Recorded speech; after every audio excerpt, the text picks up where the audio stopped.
You lived, you explored, you asked, source answered, and future experiences will benefit by what this generation is asking for.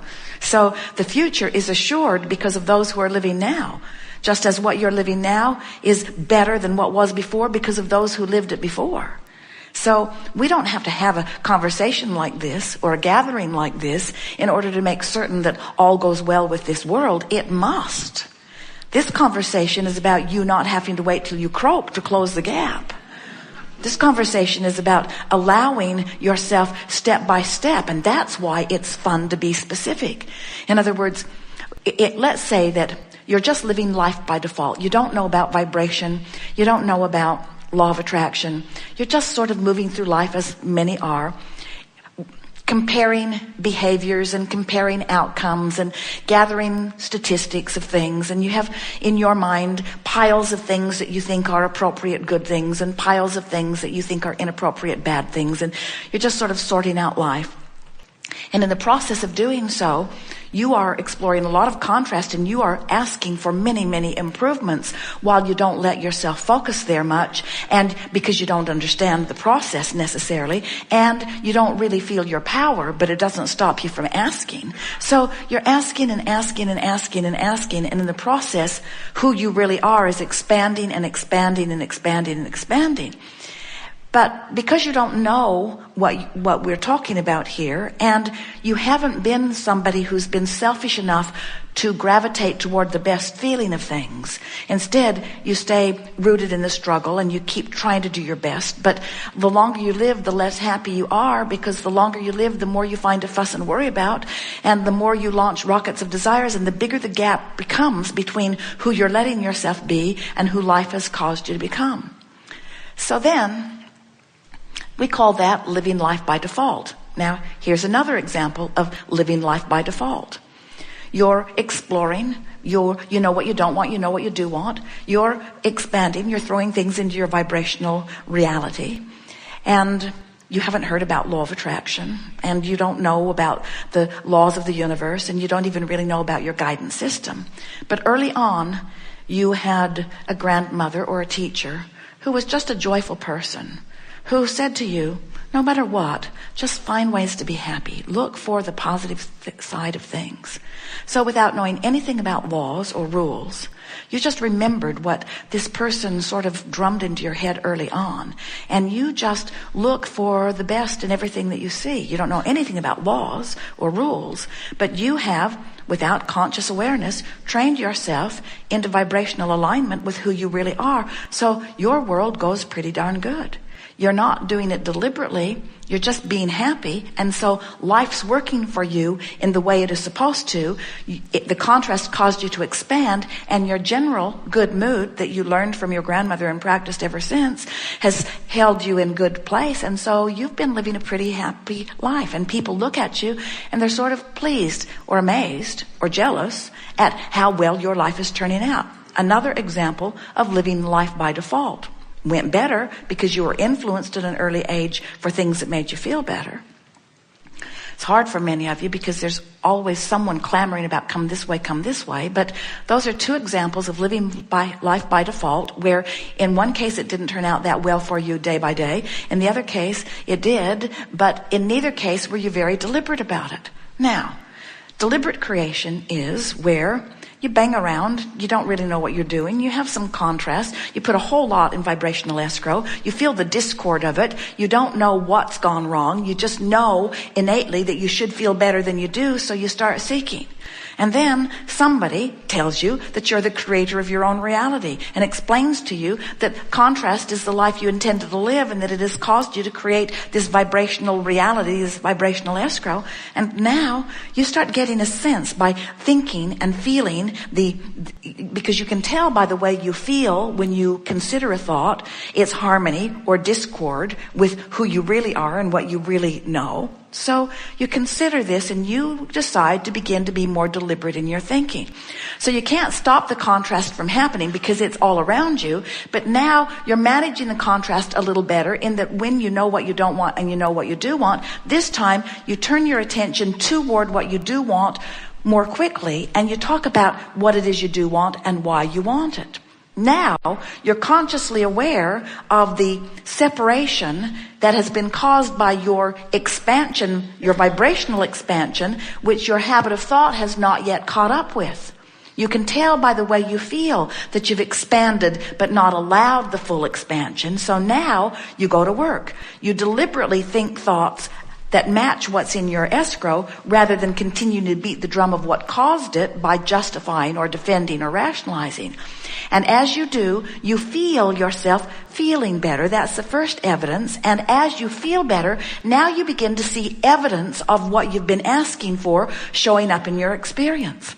So, contrast causes you to expand, but you're not up to speed with the expansion, and you know it by the way you feel. So you deliberately reach for better feeling thoughts, getting as specific as you can be and still feeling good, bringing yourself into vibrational alignment, and then achieving vibrational alignment with it enough that it manifests. And now you're not just this sort of flimsy creator. You did that on purpose. You were in a place far from there. You knew what you didn't want. You explored it. You felt a desire born within you. You knew you weren't a match to the desire. You deliberately did something about it. You made yourself focus in a way that feels better. You got to witness the evidence of the universal cooperation with you. And now it manifested, and you feel the exhilaration of having had your hands in your own creative clay.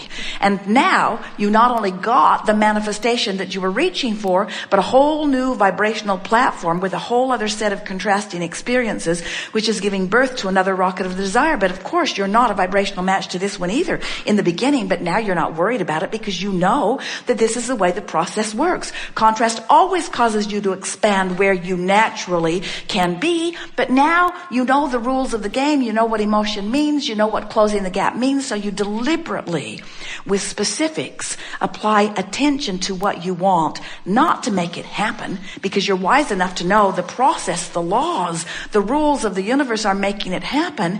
You focus upon what you want for the ease, for the satisfaction, for the absence of resistance, for the presence of allowing, for the being who I really am, for the seeing the world through the eyes of source. Hands-on, deliberate creating. Oh, it just does not get any better than that. Not one of you said, I'll go forth, but clean it all up before I get there so that all I have to do is come and observe good things. Not one of you said that. Every one of you said, I'll come forth. It doesn't matter where. I know what to do. My guidance will tell me. Contrast will be certain. It's for sure because this is a leading edge. Out of the contrast will be born clear new desires, and I will turn toward them, and I will experience my personal, individual, precise movement through this leading edge time-space reality as I get to choose from the variety of possibilities what would feel best to me. I will pick from the broad life I live, details, components, and I will expand. Now some might say, oh, so the purpose of your experience is to take your beingness and expand it into a new beingness. And we say, no, that's not the purpose. That's an inevitable consequence. The purpose of the whole process is it feels so good to feel movement. And it feels so good to do the movement on purpose. The two examples we gave you of the creation by default, whether it turned out good or not nearly as satisfying as to explore and feel the new desire born and know you're not in alignment with it, and then get yourself in alignment with it and feel. You can't enjoy a meal unless you're a little hungry, and the best drink of water always comes when you're a little thirsty, and the best bringing together of what you want always comes in the not having things together the way you want them. In other words, you're creators. You want to create. You didn't come here. You didn't say, let somebody else create it and I'll just come and observe it. You are a creator. Have you ever had anybody want to step in and do everything for you? I'll do it. Watch the little ones. If you do that to them very long, they'll go play with someone else. They don't want to stand next to you while you create their reality. They want to create their reality. You all do, you see.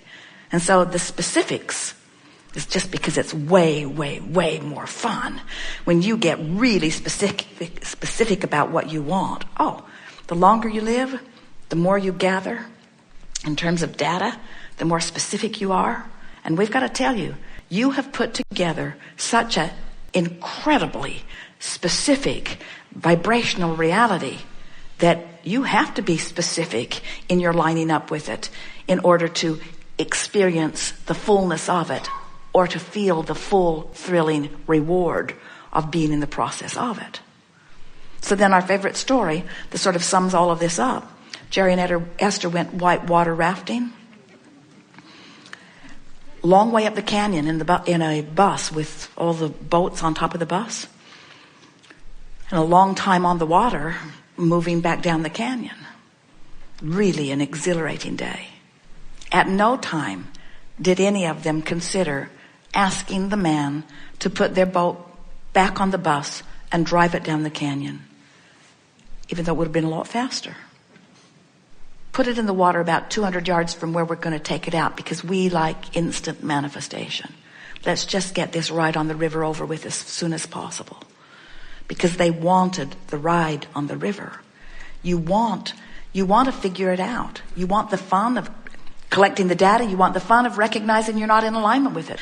You want the benefit that not being in alignment with something gives you. That's the thing that we think that is often left out of this process of 1, 2, 3, ask, source answers, and you allow, is that if you can take satisfaction in the contrast itself, in the same way that you take satisfaction in a buffet of anything that you're choosing from, then the contrast won't thwart you. You won't get lost in it. It won't be a step one hindering vibration. It will be a creative, everything melding in, living life for the purpose of becoming process. All of this is in an effort to say, you didn't come here to get it done. You came for the fun of doing it. You didn't come for the end of the journey. You came for the thrill of the journey. You didn't come for the completion of who you are. You came for the process of becoming.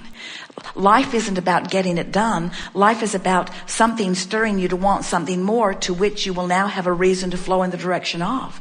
And it is the flowing toward the idea, not the achieving of it and the completion of it, because with the completion of the first idea will come another.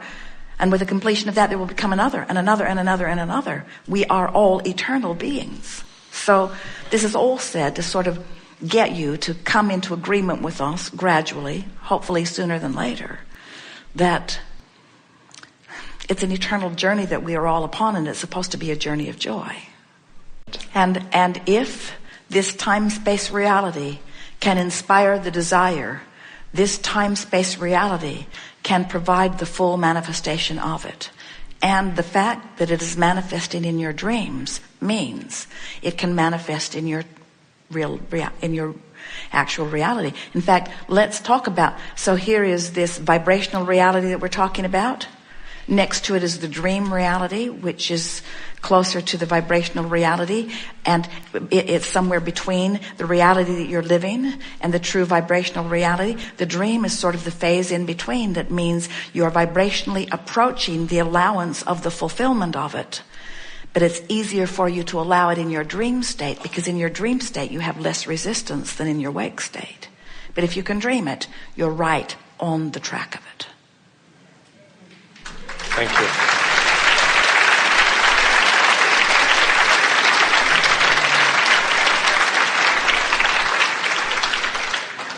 Don't worry, we never let the one we didn't choose come. Jerry and Esther getting letters. Abraham chose me and someone else took the chair. That doesn't happen. Did you get it? The beating of the drum causes you to ask, but if you keep beating the drum, then you can't get what you've asked, because you have interjected resistance, because you cannot, if you're still asking for it from the perspective of not having it, then even though the presence of it is there, you're introducing resistance into the vibration of it. Sounds a little bit off the subject, but it is so dead on the subject. So, now where are you? Can't put anything contradictory in the vortex. You can only contradict the vortex.